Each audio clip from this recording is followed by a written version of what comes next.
롯데 교훈을 남겨야 한다. 롯데 손을 좀 봐줘야 된다 이런 뜻인 것 같죠. 면세점 특허 심사위원들 사이에서 나온 말이라고 합니다. 동네 양아치도 아니고 이게 무슨 뜻일까요? 서울시내 면세점의 사업자 선정 과정에서 평가 점수가 조작돼 롯데가 2차례나 탈락한 사실이 감사원 감사 결과 확인됐습니다. 관세청이 점수를 멋대로 조작하면서 될 것은 떨어지고 안 될 것은 선정하는 그야말로 말이 안 되는 일이 벌어졌는데요. 이래서 촛불을 들었던 시민들이 이게 나라냐 하는 얘기를 했던 것 같습니다.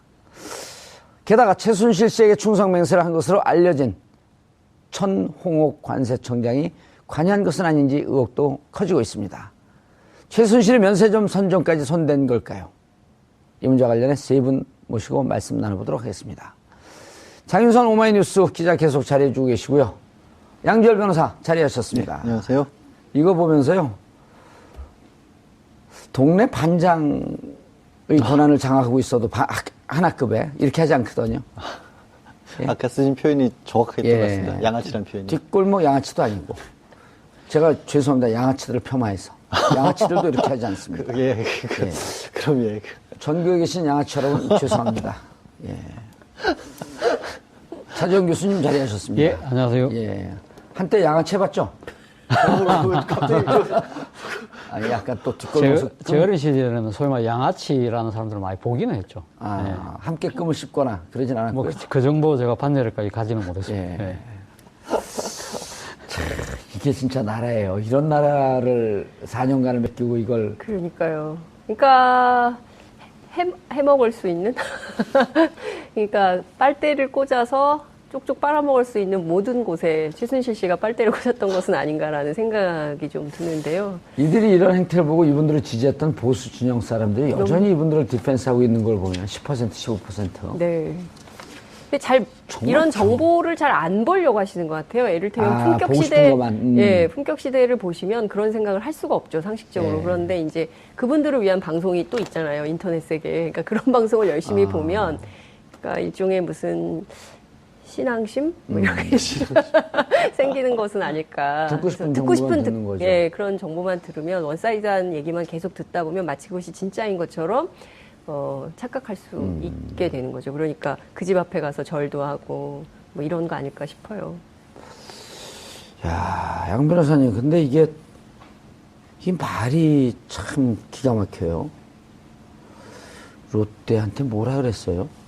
교훈을 줘야 된다라는 표현을 썼죠. 아주 무슨 그때 당시 공정거래위원회에서 나왔던 얘기를 빌어서 롯데에 적용을 했었고, 사실 저는 아까 말씀하신 양아치라는 표현을 고개를 격하게 끄덕였던 게 제가 아주 어렸을 때 진짜 시장에서 그 좌판 뒤집는 양아치를 본 적이 있거든요. 여기서 장사하려면 누구 마음대로 허락받고 장사하느냐고 하면서 정말 이렇게 팔아놓고 재래시장에서 파는 거를 정말 이따만한 양아치가 뒤집고 있더라고요. 그렇게 뒤집힌 게 여기로 따지면 롯데였어요. 롯데였던 거죠. 근데 그 생각해보면 제가 그 그림을 떠올리면서 이 과정을 보면 본질적으로 다를 게 하나도 없거든요. 멀쩡하게 사업을 하고 있었고, 롯데를 잘하자는 게 아니라 어쨌든 사업을 잘 하고 있었고, 이 과정에도 문제는 있었지만 제2롯데월드 만들어가지고 120층짜리 건물을 올려놓고 그거 운영비 뽑으려면 기본적으로 면세점 없이는 불가능한 구조거든요. 그렇죠. 한류 열풍 불고 중국인들 관광객 들어오고, 근데 그거를 막기 위해서 동원했던 방법이 너무 치졸한 방법이었던 거죠.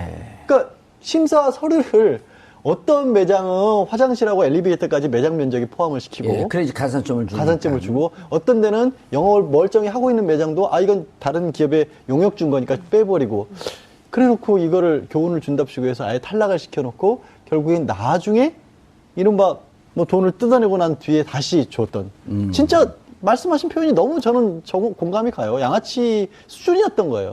근데 이제 아까 이제 장윤선 기자가 빨대라는 표현도 쓰셨는데 어마어마한 빨대였죠. 왜냐하면 면세점 시장이 2011년도에 국내 매출이 한 5조였는데 이 일이 벌어졌던 첫 번째 벌어졌을 때 2015년 매출이 국내 매출이 9조가 넘습니다. 야, 매출만 놓고 봤었을 때도 돈이 보이는 빨대 200% 그렇죠. 200% 성장했죠. 급성장하고 있는 시장이었기 때문에 빨대는 꽂고 싶었을 텐데 그렇다 하더라도 방법이 너무 치사했죠. 그러니까 이게 어르신들이 어렸을 때 그러잖아요. 자꾸 가족끼리 싸우면, 니네 집안에서 이렇게 형제들끼리 싸우면 되는 일도 안 되고 안 되는 일만 골라서 생긴다면서 부정탄다로 싸우지 못하게 하잖아요. 면세점 갖고 이렇게 장난치니까 지금 어떻게 됐습니까? 사드 이후로 면세점 사업이 아주 박살이 났잖아요. 그렇죠. 그 뭐 메르스 사태부터 시작이 돼서 예. 지금 사드까지 이제 유커들이 지금 안 오는 바람에 지금 면세점 한금알을 낳는 거위가 아니라 예. 지금 아무것도 못 낳고 있는 오리가 된 것이 아닌가 하는 생각이 예, 돼요. 변비 걸린 거기가 됐죠. 이제 아무것도 못 나니까. 근데 그 롯데가 어제 그 감사원 발표에 의하면 롯데가 지금 그 부당한 그 점수 조작에 의해서 탈락한 부분에 대해서 아주 석연치 않거든요. 그러니까 지금 감사원이 그 조사를 하는 데 있어서 강제 수사권이 없다 보니까 계좌 추적이나 이런 걸 할 수가 없습니다. 할 수 없기 때문에 왜 그렇다고 한다면 롯데를 탈락시키고 하나를 이게 부당한 점수를 줬느냐, 예. 그 부분을 밝혀내지 못했다는 겁니다. 그렇기 때문에 지금 우리가 지금 이야기하고 있는 부분은 어디까지나 추정에 불과한 것인 거죠. 이런 거죠. 이제 우리가 추정해 볼 수 있는 건 뭐냐면, 롯데는 그 제2롯데 월드 그 사업권. 그렇죠. 건설할 수 있는 게 그게 한 15년, 20년 가까이 멈춰 있다가 이명박 정권 시절에 그 허가권을 그렇죠. 따냈잖아요. 예. 그리고 이명박 시절에 황태자라고 할 정도로 예. MB가 당선되자마자 네. 롯데 호텔에 네. 최고 높은 층 VIP룸에 머물러 네. 있었다라고 하는 네. 얘기도 있고 네. 롯데가 MB 시절에 승승장구했었는데 그게 눈에 가시처럼 보이지 않았겠냐 정치적으로 보면. 바로 제가 지금 준비해왔던 말을 지금 말씀하시니까 제가 무슨 말을 해야 될지 잘 모르겠습니다. 저 추정해봤는데 그렇게 아니, 밖에- 그러니까요. 그러니까 예. 지금 이제 그런 부분들이 이제 나와야 되는데, 이제 우리가 합리적으로 추정을 한다고 한다면, 그러니까 이명박 정권 때 롯데가 상당히 상대적으로 특혜를 많이 받았다. 그리고 예. 지금 잠실에 그 100층이 넘는 이 고층 빌딩을 짓을 때 이 성남의 그 서울공항을 할주로 각도를 틀면서까지 특혜를 줬다. 그렇죠. 그런 부분들이 아마 박근혜 당시 대통령 입장에서는 뭔가 롯데는 손 좀 봐야 되겠다 생각하고 집권을 한 것 같아요. 그 과정에서 아까 형제간에 이렇게 나눠 먹지 못하고 싸우고 하는 부분 이야기했는데 롯데가 또 형제의 난을 일으켰지 형제난을 않습니까? 겪고 있었잖아요. 그렇기 때문에 박근혜 대통령 입장에 창조 경제를 하는 데 있어서 국내 굴지의 대기업이 자기들끼리 말이야 밥그릇 싸움으로 치고받고 하는 부분이 마음에 안 들었던 거죠. 그런 여러 가지들 때문에 롯데는 손을 한번 봐야 되겠다는 생각을 했던 것 같은데 문제는 그 이후에 그럼 롯데한테 왜 가면 다시 또 줬느냐. 면세점을 상당히 무리수를 두면서까지 면세점 4개를 더 허가하면서까지 예. 줬느냐. 그때는 아마 롯데가 이만큼 상당히 그때는 싹싹 빌었겠죠. 정권에 가서 어떤 식으로든 관계를 통해서 우리가 잘못했다 쫙 엎드렸지 않았겠습니까? 예. 이때 아마 제 생각에 최순실 씨가 빨대를 딱 꽂게 되는 아마 결정적인 타이밍이 딱 맞았지 않았나. 1차가 2015년 7월 10일 날 1차 선정 당시 하나는 화장실하고 기단금 다 포함해서 예. 면적을 넓혔어요. 그래서 그렇죠. 가산점을 받고 네. 그래서 가산점 받은 게 하나는 240점. 네. 롯데는 191. 감점 190점. 191점. 191점. 이거 떨어뜨려야겠다는 얘기거든요. 그렇죠. 근데 지금 그때 관세청 네. 관여했던 사람들이 누구로부터 지시를 받았고 이런 조작을 했느냐. 네. 그 조사가 필요한 거죠. 입을 딱 다물고 있다는 거 아니에요? 그렇죠. 그럼 나한테 할 얘기는 딱 하나밖에 없는데 감옥 가고 싶어. 그러면 바로 입을 열 것 같기도 예. 한데요. 그러니까 지금 보면 그 관세청장들이 다 전직 기재부 세제실장 아하. 출신들이거든요. 그래서 지금 이 사태가 터지고 나니까 관세청 내부에서는 사실 그 상위 부처에서 그 일하던 일종의 이제 선배 그룹들이 와가지고 관세 행정 자체를 다 망가뜨리고 있다 이런 비판까지도 나오고 있는 건데요. 이를테면 말씀하신 대로 지금 청원홍 그 관세청장 같은 경우에는 네. 최순실 씨를 향해서 작년에 원래 이분이 이제 그 차장으로 퇴직했다가 작년에 예. 다시 돌아온 분이거든요. 그러니까 그 관세청장으로 그럴 네. 때 이제 최순실 씨에게 충성 맹세를 하면서 절대로 실수 없도록 하겠다고 했나요? 어쨌든 네. 이제 그 최선을 다하겠다. 최선을 다하겠다라는 네. 입장을 밝힌 것처럼 이를테면 왜 그런 맹세를 할 수밖에 없었는지 그리고 그 전임 그 청장에 대한 조사도 필요한 것이죠. 그래서 그 대대로 혹시 이 관세청 안에 있었던 비리 행태, 그러니까 이를테면 면세점 특허 관련해서도 어떤 사람들을 뭐 심사위원으로 할 거냐, 기준을 어떻게 할 거냐, 뭐 이런 등등과 관련해서도 관세청 내부 기준을 만들어서 맘대로 했다면, 그리고 그 과정에 비리가 발생했다면 그 전체에 대해서 이른바 적폐청산 차원에서 검찰이 제대로 수사를 해볼 필요가 있다. 그렇다고 한다면 양지열 변호사님, 이게 재밌는 게 관세청이 면세점 사업권을 주고 뺏을 수도 있고 줄 수도 있다라고 하는 기본 정보는 갖고 네. 그리고 그 대기업 재벌들로부터 어떻게 해야지 어느 분야에서 미르재단이나 K스포츠재단에 돈을 갈취할 수 있겠다라고 하는 아주 종합적인 작전을 갖고 시작했다 이렇게 볼 수도 있는 거 아니에요? 최순실 씨가 관여한 부분들을 보면요. 예. 한결같은 공통점들이 있어요. 첫째는 뭐가 얼마인지 가치를 매기가 애매한 모호한 것들. 문화, 스포츠, 예. 창조, 그다음에 관세청처럼 안에서 일반적인 사람들이 그 내막을 도저히 들여다볼 길이 없는 것들. 수입돼서 들어오고 나가는 것들. 그렇죠. 그러니까 관세청만 장악을 하면, 예를 들어서 제가 무슨 말씀이면 내부에서 흔한 말로 예전에 많이 하던 거 있지 않습니까? 관급공사에서 뭐 이렇게 빼먹는다든가. 예. 이런 거는 국내의 감시의 눈길들이 굉장히 많아요, 이제는. 시민단체도 많이 발전을 했고, 국내에 어떻게 보면 시민들의 의식도 발전을 했기 때문에 금방 들통이 나는데, 관세청에서 면세 특허 이런 것들은 이게 세금을 얼마를 깎아준지 혹시 아세요? 아니 이게 면세점 허가권이 관세청에 있는지 저는 이 사건을 그거 처음 저도 알았어요. 몰랐어요. 이거는 국가적인 사업이라고 생각을 했지 왜 이걸 생각해보니까 어쨌든 세금을 안 낸다는 이유로 관세청에서 하는 건데 사실은 유통업이잖아요. 그렇죠. 유통업이 보면 뭐 재경부라든가 산자부라든가 이런 데서 관장을 해야 될 건데 관세청에서 하는 것이고 기본적으로 관세청은 수입 물품 때문에 그렇구나. 그렇죠. 통관 절차 때문에 그런 것 같은데 문제는 그러다 보니까 이거 한 군데만 해놓으면 국내의 어떤 산업이나 이런 거 아예 동떨어진 거잖아요. 다른 데 같은 경우는 예를 들어서 납품을 뭐 공장에서 일반 매장 같은 경우에는 매장에 공장에서 공급하는 사람들이 있고 그 안에서 소비 유통하는 사람들이 있기 때문에 이게 뭐 잘못됐다 이런 것들이라도 나올 수가 있고 뭐 단가를 뭐 싸게 후려쳤다거나 이런 얘기 나오는데 면세점은 그런 게 나올 일이 없는 거예요. 어차피 해외 명품 같은 것들이 주로 팔리고 유통만 시키는 데니까. 그렇죠. 한 번 허가만 얻고 나면 감시를 아예 안 받는 거예요. 그렇죠. 그런데 빨대를 꽂은 거죠. 승마도요. 승마도 승마 누가 합니까? 말값이 얼마인지 어떻게 알겠어요. 공연객, 문체부 공연객 무슨 참조 공연이라 그래가지고 차은택 씨 동원해서 했던 예. 사업들도 얼마를 꽂았는지 광고비 얼마를 받든지 다 책정하기 나름이잖아요. 아 인사를 관여하는 것도 대사는 어떻게 임명하는지 아무도 몰라요. 그 대사 마찬가지고 또 해외에 예. 미얀마의 국가 정부 지원 사업 같은 경우도 딱 그런 거잖아요. 굉장히 나중에 요즘에 이게 밝혀지니까 부실한 사업 지역이라고 알려졌지만 일단 그 정부에서 밀어붙여서 허가 내준 다음에는 알 게 뭡니까? 국내 신문사와 방송사 기자들이 장윤선 기자님이 있지만 그런데 취재 못 하거든요. 아 그런데다 코트를 통해갖고 해외 원조 정상적으로 나오니까.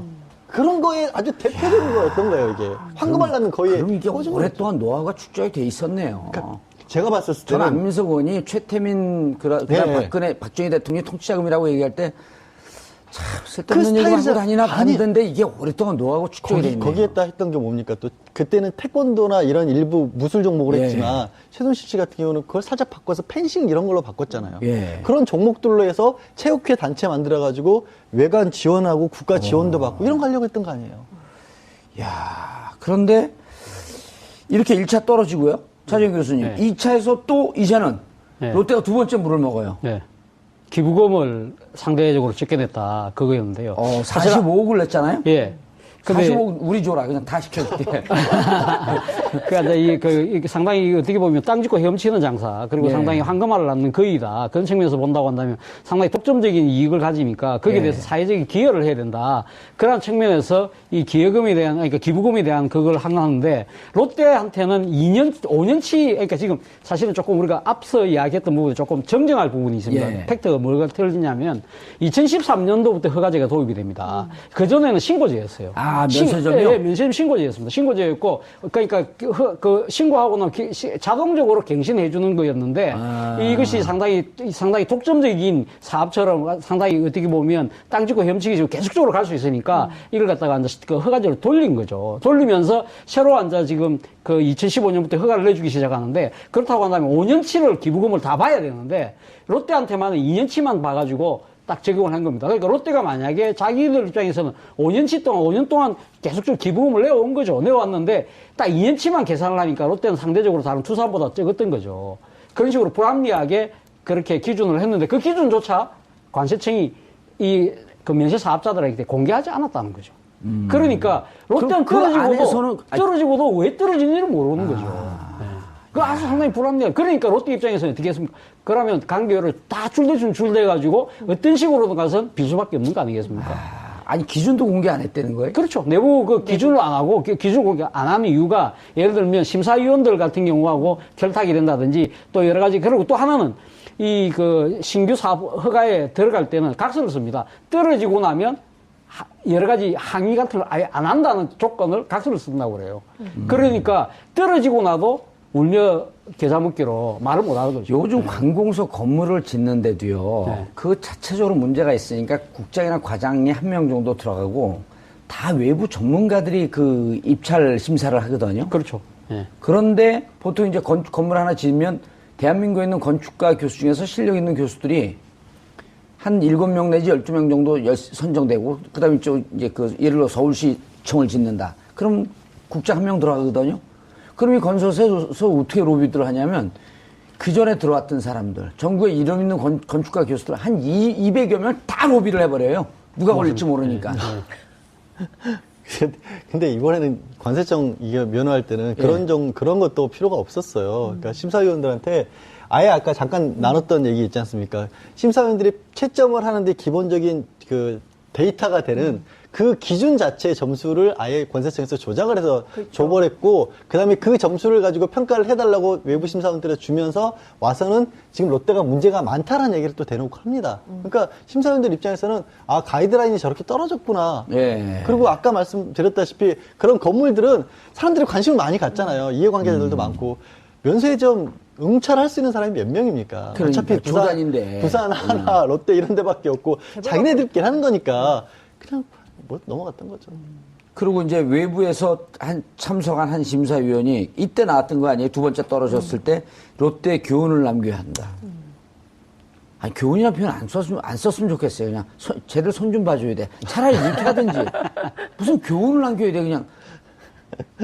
근데 그걸 하는 과정에서도 또 관세청에도 또 수사를 추가적으로 해봐야 되는 부분 중에 하나가, 이건 감사원 감사 결과잖아요. 예. 그때 나왔던 의혹 중에 하나가 롯데가 떨어지고 두산 하나가 될 줄 아무도 몰랐는데, 또 어떻게 관세청 직원들은 하나 주식을 그렇게 많이 사가지고 상종가를 쳤던 일도 벌어졌거든요.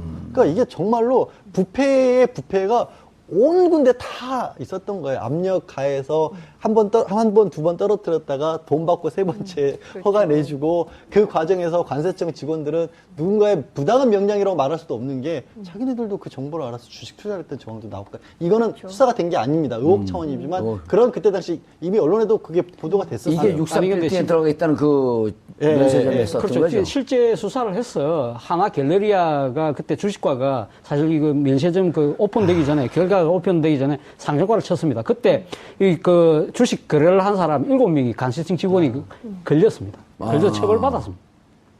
내부자 거래 형식으로. 내부자 거래 형식으로. 롯데 교훈을 남겨야 한다. 롯데 손을 좀 봐줘야 된다, 이런 뜻인 것 같죠? 면세점 특허 심사위원들 사이에서 나온 말이라고 합니다. 동네 양아치도 아니고 이게 무슨 뜻일까요? 서울시내 면세점의 사업자 선정 과정에서 평가 점수가 조작돼 롯데가 2차례나 탈락한 사실이 감사원 감사 결과 확인됐습니다. 관세청이 점수를 멋대로 조작하면서 될 것은 떨어지고 안 될 것은 선정하는 그야말로 말이 안 되는 일이 벌어졌는데요. 이래서 촛불을 들었던 시민들이 이게 나라냐 하는 얘기를 했던 것 같습니다. 게다가 최순실 씨에게 충성맹세를 한 것으로 알려진 천홍옥 관세청장이 관여한 것은 아닌지 의혹도 커지고 있습니다. 최순실의 면세점 선정까지 손댄 걸까요? 이 문제와 관련해 세 분 모시고 말씀 나눠보도록 하겠습니다. 장윤선 오마이뉴스 기자 계속 자리해주고 계시고요. 양지열 변호사 자리하셨습니다. 네, 안녕하세요. 이거 보면서요,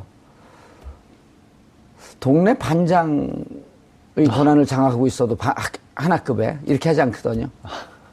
예. 아까 쓰신 표현이 정확하게 들어갔습니다. 양아치라는 표현이. 뒷골목 양아치도 아니고, 제가 죄송합니다. 양아치들을 폄하해서.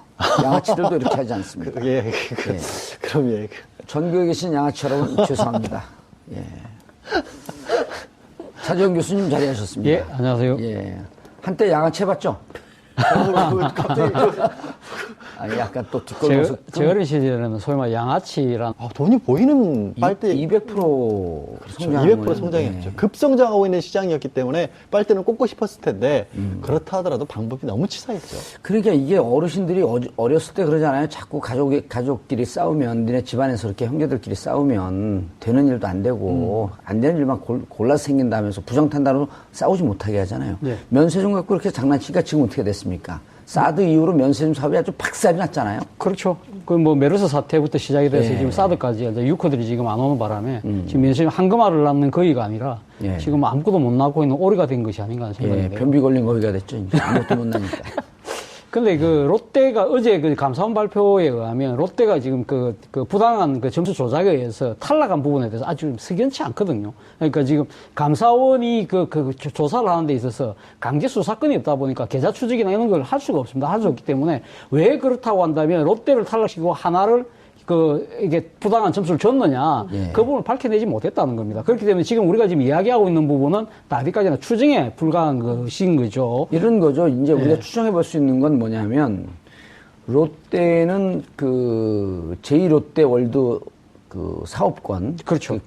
건설할 수 있는 게 그게 한 15년, 20년 가까이 멈춰 있다가 이명박 정권 시절에 그 허가권을 그렇죠. 따냈잖아요. 예. 그리고 이명박 시절에 황태자라고 할 정도로 예.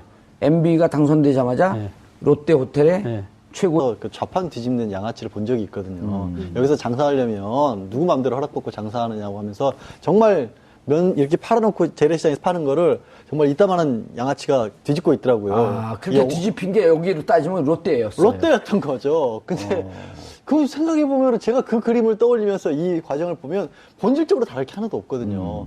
멀쩡하게 사업을 하고 있었고, 뭐 롯데를 잘하자는 게 아니라 어쨌든 사업을 잘 하고 있었고, 이 과정에도 문제는 있었지만 제2롯데월드 만들어가지고 120층짜리 건물을 올려놓고 그거 운영비 뽑으려면 기본적으로 면세점 없이는 불가능한 구조거든요. 그렇죠. 한류 열풍 불고 중국인들 관광객 들어오고, 근데 그거를 막기 위해서 동원했던 방법이 너무 치졸한 방법이었다는 거죠. 예. 그러니까 심사 서류를 어떤 매장은 화장실하고 엘리베이터까지 매장 면적에 포함을 시키고, 예, 그래야지 가산점을 주고, 어떤 데는 영업을 멀쩡히 하고 있는 매장도 이건 다른 기업에 용역 준 거니까 빼버리고, 그래 놓고 이거를 교훈을 준답시고 해서 아예 탈락을 시켜놓고 결국엔 나중에 이른바 뭐 돈을 뜯어내고 난 뒤에 다시 줬던, 진짜 말씀하신 표현이 너무 저는 공감이 가요. 양아치 수준이었던 거예요.